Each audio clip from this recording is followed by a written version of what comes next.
Dünya Uyghur Qurultayı 9 oktyabrdan itibaran Germaniya parlament binosi bilan Germaniya bosh ministerligi binosining o'rtasidagi yo'lda 5 kun davom qiladigan Uyg'ur irqiy qirg'inchilikni namoyon qilish rasm ko'rgazmasi faoliyatini boshlagan.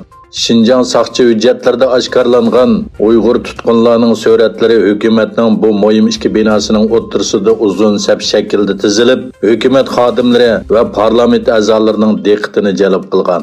Dünya Uyghur Qurultayı rehberleri 13 oktyabr Germaniya parlamentida Uyg'ur irqiy qirg'inchilikni e'tirof qildirish faoliyatlarini boshlab diqqatni jalb qilgan.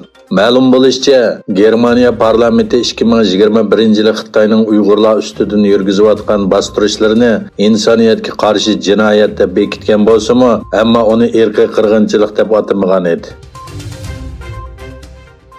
Xitoy yaqinqi yillardan beri Sharqi Turkiston xalqini texmi qattiq kontrol qilish, razil maqsadiga yetish uchun tor sohasiga ko'plab mablag' solgan. Xitoyning bu qitim Sharqi Turkistonda 30 mingdan ortiq 5G asosiy punkti qurib chiqish qilmishimi, xalqni qattiq kontrol qilishdan boshqa narsa emasligi o'ttirg'i qo'yilmoqda. Tangirtaq to'rining 11 oktyabrdagi xabarda bildirilishicha, atalmış Şinjan xabarlashishni boshqarish idorasi bu yil butun rayonda 5G qurilishiga 1 milliard 650 million yuan mablag' selib, 10 mingdan ortiq 5G asosiy punkt qurgan. Xitoyning chet elda atalmış saqchi punkt qurib, boshqa davlatlarning egilik huquqiga daxl taruz qilganligi oshkorlandi. Amerika ovozining bugungi xabarda bildirilishicha, kishilik huquq tashkiloti qo'g'dug'uchi muhofizatchilar bir parcha tekshirish doklati e'lon qilib, Xitoyning dunyoning har qaysi shaharlarida atalmış 110 chet el saqchi mulozimat markazini ochganligini oshkorlagan. Mazkur atalmış saqchi mulozimat markazining ba'zi kishilarni Xitoyga qaytib, jinoiy javobgarlikka tortilishga majburlash uchun ishlatilgan. Dokladda Xitoyga qaytirilish uchun qo'llanilgan oshqushlik usulining biri atalmış qaytishga qoyil qilish harakatini o'z ichiga oladiganligi o'tirg'i qo'yilgan. Xitoy nishonlagan kishilarning oila a'zolarini qo'rqitish, parakanda qilish, tuttirish yoki turmaga tashlash orqali ularga besim ishiltib, ularni o'z ixtiyorligi bilan Xitoyga qaytishga qoyil qilish qatorliq razil vositalarni ishga solgan. Taliban davlat iqtisodining taraqqiyotiga to'p qo'yish uchun Afg'onistonning shimolidagi Badaxshan o'lkasidan Xitoyga tutishadigan tarixiy Ipak yo'lini asliga keltirishni xohlaydiganligini e'lon qildi.